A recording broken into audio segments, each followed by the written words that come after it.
Vous avez dans les deux premiers modules approfondi la notion de territoire, découvert ses acteurs ainsi que le concept d'alliance territoriale et les dispositifs d'animation nécessaires pour créer un écosystème favorable à leur émergence. Nous allons maintenant étudier en détail le processus de construction et le fonctionnement de ces alliances, de l'identification des enjeux auxquels elles répondent à l'évaluation de leurs résultats. Alors première question, comment identifier les enjeux propres à un territoire et adapter les alliances à ces enjeux? La première étape pour construire une alliance est bien sûr d'identifier la problématique sociale, sociétale ou environnementale que cette alliance va chercher à résoudre. Bien souvent, c'est l'un ou plusieurs des acteurs de cette alliance qui va ou vont détecter cette fragilité et en faire part aux autres acteurs. Dans le fil rouge Agir ensemble à Charenton-Saint-Maurice, c'est par exemple la mairie de Charenton qui a réalisé le manque de connaissances du monde professionnel des élèves qu'elle accueillait en stage. Ce besoin peut également être révélé par un diagnostic territorial. Il s'agit d'un état des lieux qui recense les problèmes, forces et faiblesses, enjeux économiques, sociaux et environnementaux d'un territoire donné. Ce diagnostic repose en général sur deux piliers. Un diagnostic technique, c'est-à-dire le recueil et l'analyse de données objectives comme des statistiques, et un diagnostic partagé. Le diagnostic partagé suppose la confrontation de visions différentes afin d'évaluer les enjeux locaux. On assiste d'ailleurs aujourd'hui à un véritable changement de paradigme de la part de structures innovantes comme le Labo des partenariats en Alsace ou le dispositif Émergence en Franche-Comté. Elles vont d'abord identifier des enjeux du territoire, puis seulement ensuite chercher des porteurs de projets pouvant les résoudre, contrairement à la pratique habituelle. Une fois l'enjeu identifié, il faut déterminer si une alliance multi-acteurs sera bien la meilleure forme pour y répondre. En effet, si nous sommes convaincus du grand potentiel des alliances territoriales, il ne s'agit pas de la panacée pour répondre à n'importe quel enjeu. Certains besoins, comme la nécessité de mettre en place une banque alimentaire, par exemple, peuvent très bien être traités par un ou quelques acteurs. Là où les alliances ont toute leur pertinence, c'est lorsqu'il s'agit d'un problème plus systémique, pour lequel la solution n'a pas encore été trouvée ou nécessite une importante innovation. Réduire l'obésité dans une zone particulière est un bon exemple de cette problématique systémique. Ce sont des problèmes qui impliquent une réelle transformation du comportement des parties prenantes pour que l'alliance soit efficace.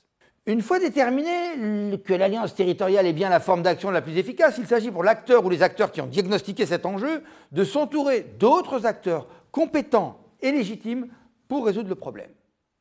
Dans ce MOOC, nous mettons l'accent en particulier sur les entreprises, les associations et les collectivités territoriales, mais il peut également s'agir d'acteurs académiques ou de médias par exemple. L'essentiel est d'aller à la rencontre des acteurs du territoire pour échanger au sujet de l'enjeu concerné. Les acteurs que vous aurez ainsi rencontrés vous permettront certainement de faire connaissance avec des partenaires auxquels vous n'auriez pas pensé. Ces rencontres peuvent être facilitées par des catalyseurs dont c'est le métier, comme par exemple le Rameau, ou encore des structures telles que le MEDEF, la CGPME, les chambres de commerce et d'industrie, les chambres d'artisanat. L'essentiel, encore une fois, est que cette alliance soit composée d'acteurs complémentaires de par leurs compétences, leur réseau ou encore leurs moyens. Le phénomène d'alliance territoriale rejoint la notion anglo-saxonne de collective impact, présentée dans l'article du même nom de John Kania et Mark Kramer, que vous trouverez dans les ressources complémentaires de ce MOOC, ainsi que dans le MOOC « La finance qui change le monde, innover dans l'impact investing ». Ce MOOC est également en ligne sur Coursera. Le collective impact correspond à l'engagement d'un groupe d'acteurs issus de différents secteurs et différents milieux sur un programme commun afin de résoudre un problème social ou sociétal spécifique. Selon ce concept, une alliance réussie doit passer par les étapes suivantes: l'union des forces, le passage à l'action, la phase d'évaluation et la pérennisation, soumise notamment à la mobilisation des financements dans la durée. En ce qui concerne le passage à l'action, les chercheurs attirent l'attention sur 5 points qui caractérisent une alliance réussie. Premièrement, un programme commun. Tous les acteurs doivent partager la même vision du problème et la même approche pour le résoudre au travers d'actions actées de façon commune. Deuxièmement, un système d'évaluation partagé. Tous les acteurs de l'alliance doivent définir ensemble et adopter ensemble les mêmes indicateurs et objectifs chiffrés pour le projet. Troisièmement, des activités qui se renforcent mutuellement. Le but d'une alliance n'est pas de demander à tous les acteurs de faire la même chose, mais au contraire que chaque acteur agisse dans le domaine où il est expert, tout en se coordonnant avec les autres parties prenantes et en soutenant leurs activités. Quatrièmement, une communication continue l'organisation de réunions régulières et l'adoption d'un vocabulaire commun notamment sont essentiels au bon fonctionnement de l'Alliance. Cinquièmement, pour finir, les auteurs de l'article soutiennent qu'une organisation support doit être créée pour gérer l'Alliance de façon opérationnelle et coordonner ses acteurs. C'est un travail très chronophage et qui, pour Kania et Kramer, demande une équipe dédiée, même petite. Voyons maintenant le modèle économique et la gouvernance de ces alliances. Qui dit équipe dit salaire, compétences, moyens pour travailler et donc coûts financiers. En effet, si ces alliances ont un coût bien plus faible que des partenariats classiques ou des actions isolées, si l'on raisonne en termes d'efficacité, il n'en demeure pas moins que mener une action d'une telle ampleur ne peut se faire sans un certain investissement. Les coûts liés à la mise en place et à la gestion d'une alliance territoriale sont de deux types. D'abord, les coûts humains liés aux ressources humaines mobilisées pour le fonctionnement de l'alliance. Ils représentent en moyenne 60 à 70% du budget. Et puis, les coûts liés à la communication autour de l'alliance et les frais de structure représentent les 30 à 40% restants. Ces coûts sont soit supportés par la structure portant l'alliance, si une telle structure a été créée, soit par les différents acteurs de l'alliance, s'il s'agit d'une alliance n'ayant pas débouché sur la création d'une structure juridique spécifique. Dans ce dernier cas, les différents acteurs se mettent d'accord sur le nombre de personnes qui vont travailler pour l'alliance et chacun supporte les frais en conséquence, qu'il s'agisse de salariés, de bénévoles ou de personnes en mécénat de compétences. Quoi qu'il en soit, il faut donc définir un modèle économique de l'alliance et ce, dès son lancement. Le modèle de gouvernance de ces alliances, nous l'avons vu, reste quant à lui en grande partie à définir. Les travaux sur le Collective Impact soulignent la nécessité de créer une organisation ad hoc, quelle que soit sa structure juridique, pour permettre à de telles alliances de perdurer. Le risque est en effet, comme nous l'avons vu avec Silvergeek, que les entrepreneurs de l'alliance s'essoufflent et finissent par manquer de temps et de finances, faute de personnes entièrement dédiées au fonctionnement de l'alliance. Mais il n'y a pas de règle quant au modèle de gouvernance à choisir, ni pour le choix d'un statut juridique, ainsi que nous l'avons vu dans les modules précédents. Les possibilités sont nombreuses, comme la plus connue, l'association, les différentes formes de coopératives, comme la SCOP, Société coopérative de production, et dans la catégorie des SCOP, les CAE, coopératives d'activité économique, qui permettent aux porteurs d'un projet de le tester en toute sécurité. On peut aussi se constituer en SIC, Société coopérative d'intérêt collectif. Le choix peut également se porter sur une fondation. Il en existe, de par la loi, pas moins de 7 catégories différentes. Le choix définitif doit être fait sur la base des objectifs poursuivis.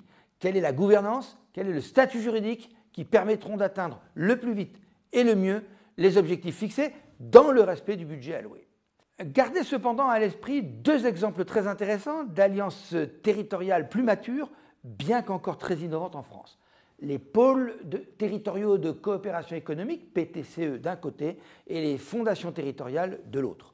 Pour approfondir ces deux notions, je vous invite à voir ou revoir le témoignage de Françoise Bernon sur les PTCE dans ce troisième module et celui d'Arthur Gauthier sur les fondations territoriales dans le deuxième module.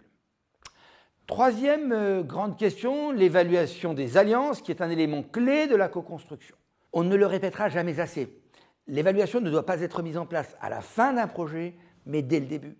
En effet, quoi de plus facile que de tordre les critères de l'évaluation pour qu'ils correspondent aux résultats effectifs du projet si on effectue cette évaluation à la fin du projet. Dès la création de l'alliance, donc, tous ces acteurs doivent définir une grille d'évaluation unique avec les mêmes indicateurs de résultats. Cette grille doit permettre, 1, d'évaluer l'impact social des actions menées sur le territoire, c'est-à-dire son impact sur les bénéficiaires. 2, d'évaluer le fonctionnement de l'alliance et sa pertinence, c'est-à-dire son impact sur les différents partenaires. L'évaluation de l'alliance sur ces deux plans est essentielle afin d'évaluer la pertinence de l'action mise en œuvre. Autrement dit, cette alliance est-elle plus que la simple somme de l'action de ses acteurs ? Quelle serait la situation sans cette alliance? A-t-elle permis de développer des solutions innovantes? Les résultats de ces évaluations, surtout s'ils sont positifs, permettent de motiver et de continuer à mobiliser les acteurs engagés, mais aussi de légitimer les investissements nécessaires et de trouver de nouveaux financements.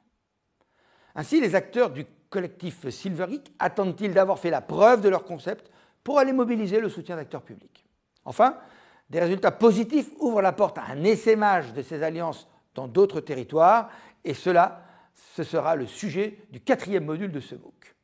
Pour conclure, si vous souhaitez en savoir plus sur cette thématique passionnante qu'est l'évaluation, je vous encourage à vous référer au module 4 du MOOC « Les partenariats qui changent le monde ».